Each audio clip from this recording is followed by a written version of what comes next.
In a small town where everyone knew each other, there was one man no one wanted to cross. His name was Officer Rick. He wore a badge, smiled in public, and waved at old ladies. People thought he was kind, but that was only the mask he wore. Behind the uniform was a dangerous man. Rick abused his power every chance he got. He stopped poor workers on the street for no reason. He made up charges. He shouted at people, searched them without cause, and made them feel small. If someone spoke up, he made their life worse. He would say, "No one will believe you. I'm the law here." And he was right, because for 10 years, Rick got away with everything. He changed police reports to protect himself. He destroyed evidence. He even let real criminals go free, as long as they helped him look like a hero in front of the public. And somehow, no one stopped him. The mayor looked the other way. The chief of police called him our best officer. People were scared.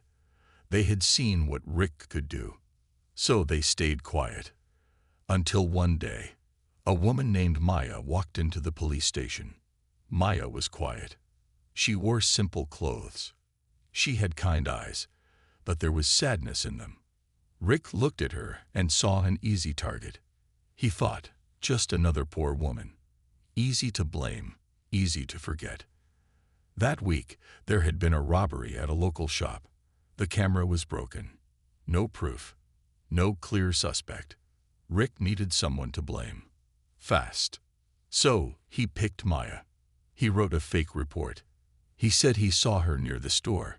He said she acted nervous. He claimed she had stolen something before. All lies.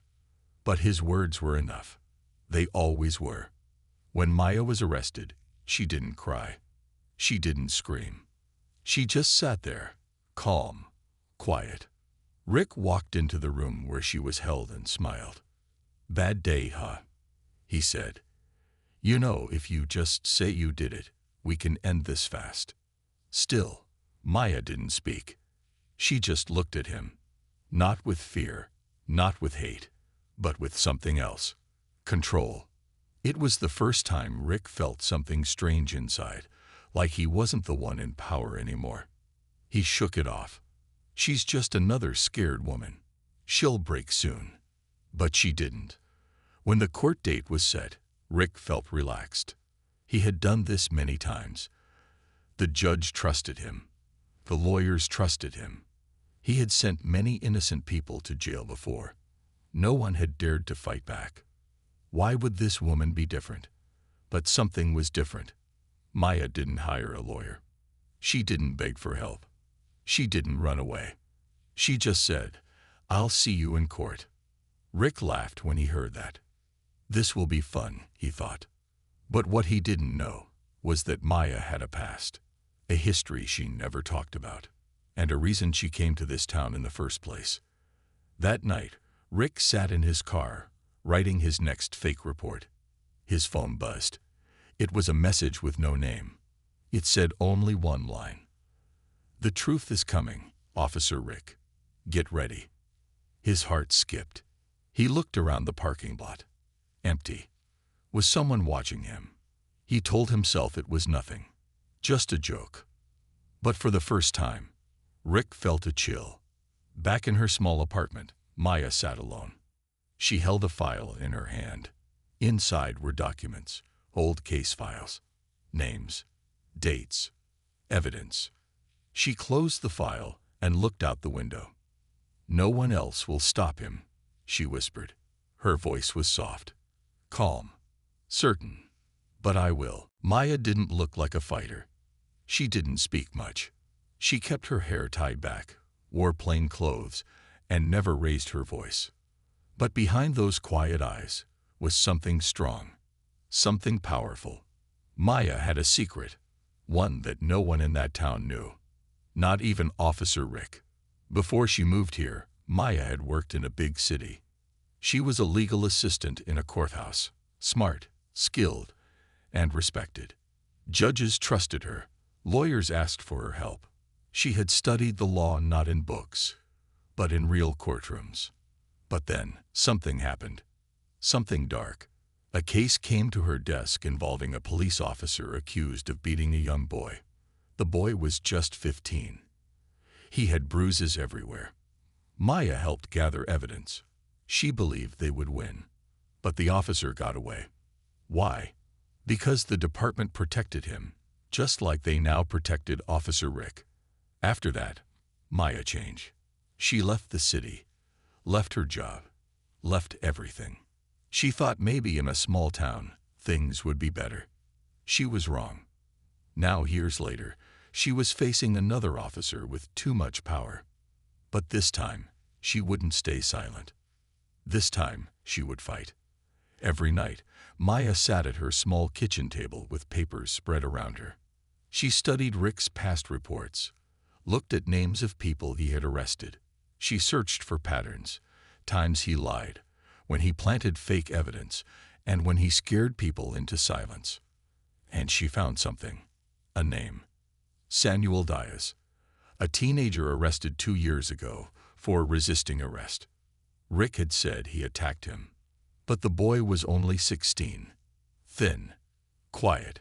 No record. Maya dug deeper. She found an old photo of him after the arrest. His face bruised, his arm broken. She found his number and called. At first, Samuel didn't want to talk. He said, "I already tried. No one believed me. They told me to stay quiet or it would get worse." But Maya spoke softly. "I believe you, and I'm not going to stop." After a long silence, the boy said quietly, "Okay, I'll help." That night, Maya wrote something in her notebook. When silence is forced, truth becomes a weapon. She had stayed quiet for years, but now she was collecting voices, people Rick had hurt, people who had no power. Each one of them was a piece of a puzzle, and she was almost ready to put it all together. Meanwhile, Rick felt something was off. He wasn't getting updates on Maya's case like usual. The clerk didn't return his messages. The court secretary said the file had been moved. He stormed into the judge's office. "What's going on with the Maya case?" he demanded. The judge looked up slowly. "It's being reviewed." Rick's face tightened. "Reviewed? By who?" The judge leaned forward. "By someone who has questions, Officer Rick. Questions about your history." Rick's mouth went dry. Later that evening, Rick sat alone in his home. His phone buzzed again. Another message. No name. No number. "You're not the hunter anymore. You're the hunted." He stood up fast, looked outside. No one was there, just quiet streets and shadows. But something was changing, and he could feel it. Back in her apartment, Maya opened an old wooden box. Inside was a photo of her standing beside an older man. He wore a black judge's robe. On the back it said, "To Maya, never forget who you are." She picked up her phone and dialed. The man answered on the third ring. "Maya." His voice was deep, kind. "I need your help," she said. He paused. "Is this about Rick?" "Yes." There was silence. Then the man said, "I should have stopped him years ago. But maybe, together, we still can." By day, Officer Rick still smiled in the streets. He waved to store owners. He drank coffee with city leaders. He laughed with the chief of police. To most people, Rick looked like the perfect officer. But behind that badge, he was starting to sweat. Something felt different now. For the first time in years, people weren't avoiding him. They were watching him. The court had reopened old cases. The department asked for his reports again. One file he thought was gone was back. He tried to act normal, tried to look calm. But inside, he was angry. He punched his steering wheel one night and shouted, "Who's doing this?" He didn't know yet, but someone was working in the shadows. And that someone was Maya. She didn't speak much in public. She didn't confront Rick face to face. But behind closed doors, she was working like fire. She met with the retired judge who once knew Rick as a young officer. His name was Judge Taylor. Taylor had left the system after Rick's lies destroyed a case years ago. Now he was back, for one reason: to help Maya bring him down. Together, they made a small team. Judge Taylor gave Maya old files he had saved secretly. Maya contacted Samuel again, the boy Rick had beaten, and found others like him. One was a mother whose son had been jailed for no reason. Another was a former police trainee who left after Rick threatened him. Each story added more cracks in Rick's image. Each truth added more strength to Maya's case. Then came a breakthrough. A man named Malik called Maya. He once worked as a tech officer at the station, checking bodycams, managing recordings. "I remember you," Maya said. "You left the force, didn't you?" "Yes," Malik replied, "because I found something I wasn't supposed to see." Maya's heart skipped. Malik continued, "It was from years ago. A traffic stop. Rick pulled over a young man and said he had a weapon, but the video showed nothing." "Do you have it?" she asked. "I saved it. Thought it might matter one day." Later that night, Maya watched the old footage. There was Rick, calm and smiling. But then, when the camera slipped down for a moment, you could hear him whisper, "Say anything, and I'll plant it on you." Her hands trembled. She had real proof now. Meanwhile, Rick started noticing things. A patrol car drove by his house twice in one night. He received a letter from Internal Affairs, asking him to explain old reports. His own team was turning quiet. No more jokes. No more, "You're the man." Even the chief looked at him differently. "What's going on?" Rick demanded. The chief shrugged. "Just routine checks." But Rick knew it wasn't routine. Someone was hunting him. The next morning, Rick went to the court building. He didn't knock. He just walked in. Maya was sitting there in a quiet room, reading papers. He stood in front of her. "You think you're brave," he said coldly. "You think the system will believe you over me." Maya looked up slowly. Her eyes didn't show fear, just truth. "I don't need them to believe me," she said. "I just need them to see." Rick clenched his jaw. "You don't know who you're dealing with." Maya replied, "No, you don't." Rick walked away fast, but inside, something shook. That woman, so calm, so soft-spoken, was dangerous in a way he couldn't control. Not with fear, not with threats. He knew now, she wasn't here to fight. She was here to end him. That night, Maya looked at a board filled with names, photos, and reports. She placed one final photo in the center, Officer Rick. Then she whispered, "Time to show the world what's really behind that badge." The day finally came. The courtroom was full. Some people came to watch out of curiosity. Others came because they had stories of their own. Stories of pain, silence, and fear, all because of Officer Rick. Maya walked in calmly. She wore a simple black outfit, her hair tied back. She didn't look like a fighter. But inside, she was stronger than ever. Rick entered next. He wore his uniform with pride, walking with his usual fake confidence. But his eyes kept moving, scanning the room, looking for threats. He saw Maya sitting at the front table. And for a second, he felt something cold run down his back. She didn't even look at him. The judge entered. It wasn't someone Rick knew well, a visiting judge from another city. "Let's begin," the judge said. The trial was officially open. Rick's lawyer started with the same old tricks. He said Maya had no proof. He said Rick had an honorable record. He said, "This woman is bitter. She's targeting an officer who's only done his job." The courtroom stayed quiet. But Maya didn't flinch. Then it was Maya's turn. She stood up, no lawyer beside her. Just her voice. Just her truth. "I was arrested without evidence," she said. "I was accused with no proof." She paused. "And I'm not the only one." Then she handed the judge a stack of files. "Your Honor, these are sworn statements from past victims." The judge began reading. Rick's face turned pale. But Maya wasn't done. She said, "Please allow the court to view a video provided by a former police technician." The screen lit up. The courtroom watched Rick's traffic stop from years ago. His voice played clearly. "Say anything, and I'll plant it on you." Gasps filled the room. Rick's lawyer stood up, panicked. "Objection. This isn't verified."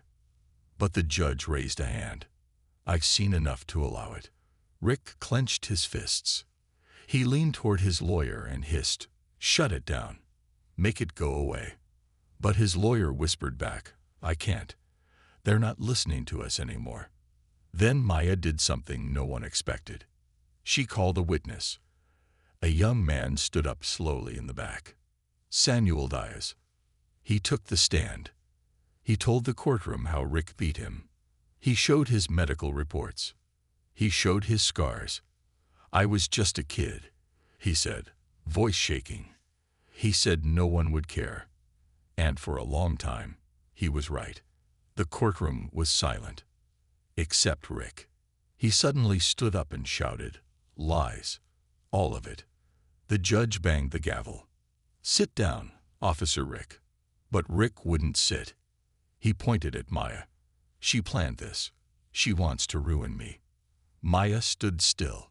She looked straight at him and said, "No, Rick. You ruined yourself." Rick was removed from the courtroom by security. And in that moment, the town finally saw what was behind the badge. Not a hero. Not a protector. Just a bully with a badge, finally losing control. Back in her seat, Maya took a deep breath. But her hands were still tight, because she knew this wasn't over yet. Rick wasn't the type to go down quietly.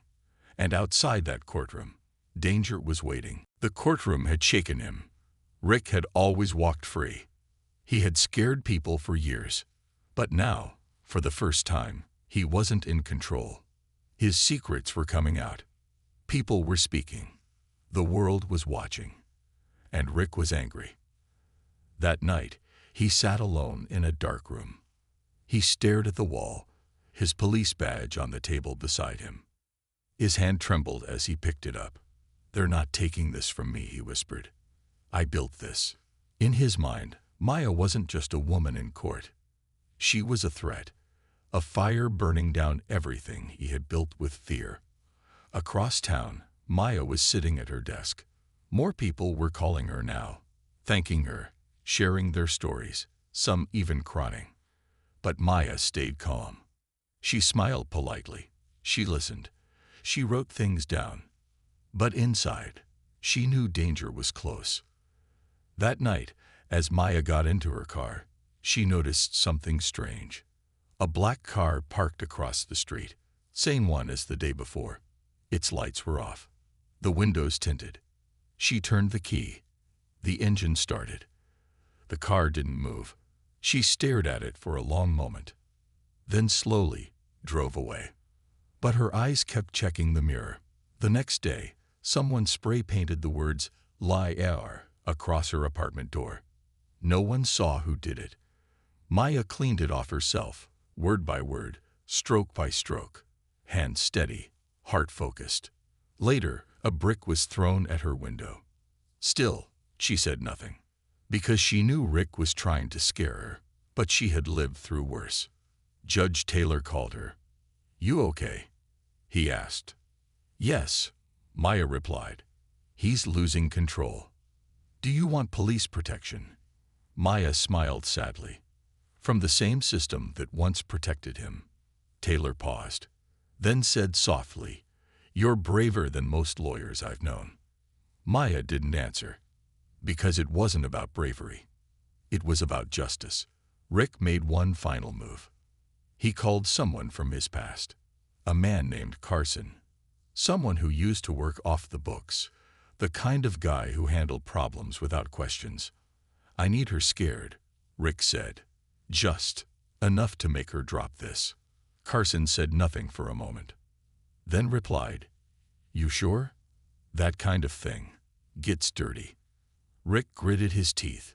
"Do it." That night, Maya returned home from the courthouse. She opened her door. The lights were off, but something felt wrong. The window was slightly open. She froze, slowly stepped inside. Her hand reached into her purse and touched a small pepper spray bottle. "Who's there?"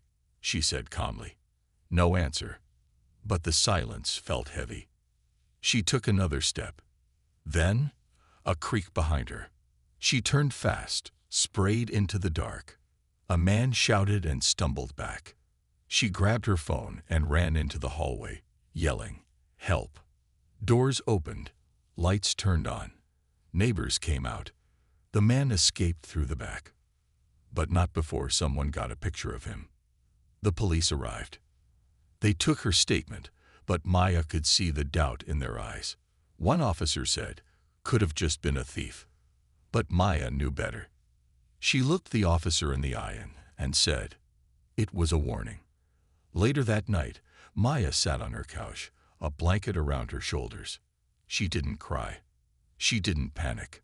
She looked at the photo on her wall, the one of her standing beside Judge Taylor years ago, and whispered, "You tried to scare the wrong woman." The fire inside her burned brighter. Rick had crossed the line. And now, he wouldn't just lose his badge. He'd lose everything. Rick didn't sleep. He sat in his car outside the city courthouse, eyes heavy, hands shaking. He looked at his badge in the rearview mirror. It used to shine. Now it just looked like a piece of metal. He used to feel powerful. Now he felt like the walls were closing in. The news had spread. OFICU are under fire for FALSIFIED or EPORTs. VIC TEMS SPEKOT. People he once scared wouldn't even look at him now.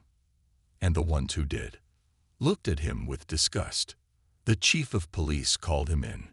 "You're suspended, Rick," the chief said coldly. "Pending investigation." Rick slammed his fist on the table. "You know me. I've served this city for. I've seen the video," the chief cut in. "You're lucky we haven't arrested you yet." Rick walked out of the office, his face red with rage. For the first time in his life, the system wasn't protecting him. Meanwhile, Maya was getting stronger. Every newspaper wrote about her. The woman who stood up to a bad job. People who had once doubted her now reached out with support. But Maya stayed quiet. No TV interviews, no public speeches. She didn't want fame. She wanted truth. At the next court session, the courtroom was packed. Maya walked in alone, but the silence around her had changed. It wasn't fear anymore. It was respect. Rick sat across from her, wearing civilian clothes now. No badge, no uniform, no smile, just anger. The judge read the latest evidence aloud. Video proof of Rick's threats, multiple false arrests, hidden evidence in past cases, a pattern of intimidation and abuse. Then Maya stood and gave her final statement. She spoke simply. "I didn't do this to hurt him. I did this so no one else would be hurt by him." She looked at Rick. He used the badge to destroy lives. Now, it's time the truth destroys his. Rick's lawyer tried one last move. He said Rick had mental health issues, that he needed help, not punishment. But it was too late. The damage was done. The judge made the decision. Rick would be arrested, charged with multiple counts. His badge would be stripped forever. Rick stood up, shouting, "You think this is justice? I made this town safe. I was the only one who did the hard work." Guards stepped in. Rick pointed at Maya. "This is your fault. You ruined me." But Maya didn't speak. She didn't need to. The world had already spoken. Outside the courthouse, reporters waited for Maya. One shouted, "How do you feel now that he's going to jail?" Maya looked up. She thought for a second, then answered softly, "I feel like we just opened a locked door and let the truth walk in." That night, Rick sat in a jail cell. No power, no control, no one to call. For the first time, he was just another man behind bars. And Maya, she stood outside in the cool air, eyes closed, face calm. The war wasn't over yet.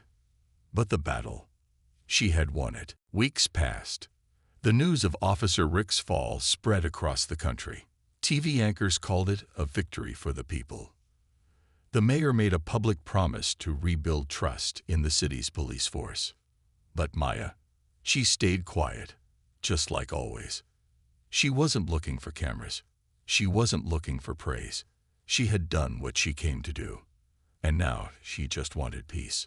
One morning, Maya visited her old neighborhood. The streets were the same, but something felt different. People stopped to smile at her. Some nodded. Some whispered, "That's her. That's the one who stood up." She walked past the small park where she once played as a child. And for the first time, in a long time, she smiled without worry. Across town, Rick sat alone in his prison cell. His trial was over. He was found guilty on 5 charges, including abuse of power and false imprisonment. He would serve many years behind bars. But the worst punishment, no one feared him anymore. No one respected him. He was just another man in orange. Forgotten. Meanwhile, changes were happening. The police department began reviewing old cases. 4 innocent men were released after Maya brought their names forward. A new officer, young, honest, and brave, was put in charge of community trust. They called her in for training. But she only said, "Call Maya. She knows what justice really means." Judge Taylor visited Maya one afternoon. They sat on a bench near the courthouse. "You changed everything," he said. Maya shook her head. "No, the truth did. I just gave it a voice." He smiled. "What will you do now?" She looked up at the sky. "I'll help others, the ones still afraid to speak." Soon, Maya opened a small legal office in the heart of the city. Not fancy. Just a desk, 2 chairs, and a big sign that read, "Truth may TTers." People began coming, one by one. They came with fear, with pain, with stories they were too scared to tell before. And every time, Maya listened. One evening, a young girl walked in with tears in her eyes. "My brother was arrested, but he didn't do it." Maya stood up, gently handed her a tissue, then said the same words she once whispered to herself. "You picked the right person to fight with you." As the sun set behind the city, Maya stood at her window. The streets below were busy, but her heart was still. She didn't just defeat a bad cop. She gave the city something more powerful, hope. And that was only the beginning.